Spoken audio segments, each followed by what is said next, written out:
कश्मीर से लेकर केरल तक और पंजाब से लेकर पूर्वोत्तर तक भारत में क्या चल रहा है ये किसी से छिपा नहीं है। अयोध्या में राम मंदिर बन गया, काशी और मथुरा की लड़ाई जारी है, धारा 370 हट गई, समान नागरिक कानून की बात हो रही है। लेकिन यह भी सत्य है कि हिंदू हर दिन के साथ सिमटते और सिकुड़ते जा रहे हैं।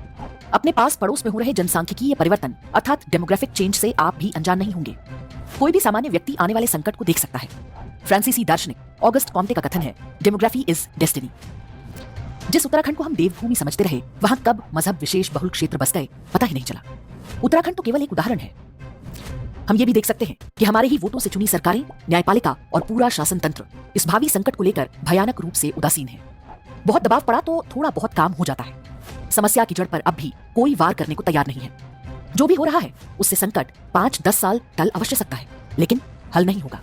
जो हिंदुत्व के नाम पर चुने गए हैं उन्हें भी पता है कि हिंदुओं के पास कोई विकल्प नहीं है। ऊपर से संवैधानिक व्यवस्थाएं हैं जो सुनिश्चित करती हैं कि जो भी सरकार बने वो सेक्युलरिज्म की रक्षा के लिए हिंदुओं को दबाए और अन्य मजहबों का तृप्तिकरण करे।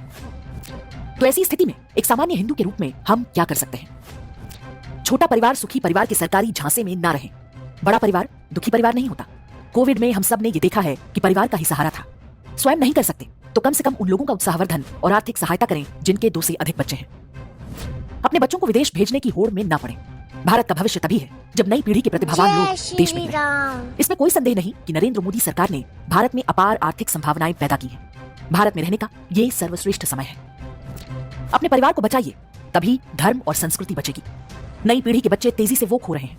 वामपंथ की कुदृष्टि आपके बच्चों पर है। वे इस काम पर करोड़ों डॉलर खर्च कर रहे हैं।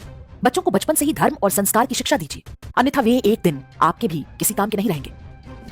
घर में अंग्रेजी में बात न करें। बच्चों को अपनी मातृभाषा में बोलने के लिए प्रोत्साहित करें। केवल बोलना ही नहीं, लिखना भी सिखाएं। हो सके तो संस्कृत और किसी एक और भारतीय भाषा की शिक्षा बच्चों को होनी चाहिए। अपनी मातृभाषा पर गर्व करना सीखें। जब 2 बंगाली आपस में मिलते हैं तो बांग्ला में बात करते हैं। इसी प्रकार उड़िया, मराठी, कन्नड़, तेलुगु और तमिल इत्यादि भी मातृभाषा को प्राथमिकता देते हैं। उन्हें ऐसा करता देख चिढ़े नहीं, उनसे प्रेरणा ले। भाषा बचेगी तभी संस्कृति भी सुरक्षित रहेगी। घर में रामायण और गीता की एक प्रति अवश्य रखें। बच्चों को जन्मदिन इत्यादि पर इन्हें उपहार में दें। बच्चों को अपने धर्म के बारे में पता होना चाहिए, अन्यथा दूसरे मजहबों के बच्चे उनमें हीन भावना डालने और अपमानित करने का प्रयास कर सकते हैं। घर में हिंदू पंचांग को कहीं न कहीं अवश्य लगाएं। बच्चों को पता होना चाहिए कि ये हमारा पारंपरिक कैलेंडर है जिसके आधार पर हमारे पर्व और त्योहार तय होते हैं। बच्चों को बताएं कि वे हिंदू हैं, ये देश उनकी मातृभूमि है। एक आयु में उन्हें यह भी पता होना चाहिए कि उनकी जाति और गोत्र क्या है। हिंदुओं की हर जाति में महापुरुषों ने जन्म लिया है, कोई छोटा या बड़ा नहीं।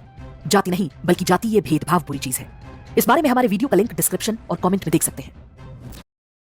सर, आपके हिसाब से आजकल लोग सबसे ज्यादा हेल्थ मिस्टेक क्या कर रहे हैं? देखिए, मेरे हिसाब से दिन में 24 घंटे होते हैं और प्रण कीजिए कि जेंडर इक्वालिटी, जेंडर जस्टिस और वुमेन राइट्स के नाम पर होने वाले निर्णयों का कभी समर्थन नहीं करेंगे। व्यक्तियों को अलग अलग समूहों में बांट दिया जाता है। भारतीय समाज में स्त्री और पुरुष को सदैव एक गाड़ी के 2 पहियों के रूप में देखा जाता रहा है। सनातन धर्म में व्यक्ति गुणों के कारण जाना जाता है, अपने लिंग, जाति या कुल के कारण नहीं। याद रखें, हम हिंदुओं को समलैंगिकता या LGBTQ पर किसी के ज्ञान की कोई आवश्यकता नहीं। भारतीय संस्कृति में उनका सदैव स्थान और सम्मान रहा है। समस्या उन मजहबों के साथ है जो उनकी हत्या का आदेश देते हैं। अपने जनप्रतिनिधियों से पूछें कि सरकार हिंदू मंदिरों पर अपना नियंत्रण कब छोड़ रही है। सरकारों को पता होना चाहिए कि हिंदुओं से धन लेकर सेक्युलरिज्म का धंधा अब और नहीं चलेगा। हलाल सर्टिफिकेट देखते ही हंगामा मचाएं। रेलवे, एयरलाइन से लेकर होटलों तक में आज भी हलाल सर्टिफाइड उत्पाद बेचने के प्रयास हो रहे हैं। ऐसा कभी भी होते देखें तो विरोध करें। फोटो खींचकर सोशल मीडिया पर डालें। लोगों को बताएं कि हलाल की आड़ में हिंदुओं का आर्थिक बहिष्कार हो रहा है। ऐसी कंपनियों और व्यक्तियों के साथ कोई व्यापार या व्यवहार न करें जो हमारे देश, समाज और धर्म के प्रति दुर्भावना रखता है।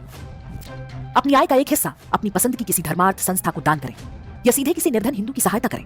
हिंदू है तो बंधु है, ये भावना पूरे समाज में होनी चाहिए। स्मरण रहे कि ये एक धर्मयुद्ध है जो 1000 वर्षों से हम पर थोपा गया है। अंत में जीत सत्य की ही होगी, लेकिन हम मूक दर्शक बने रहे तो आने वाली पीढ़ियां हमें कभी क्षमा नहीं करेंगी।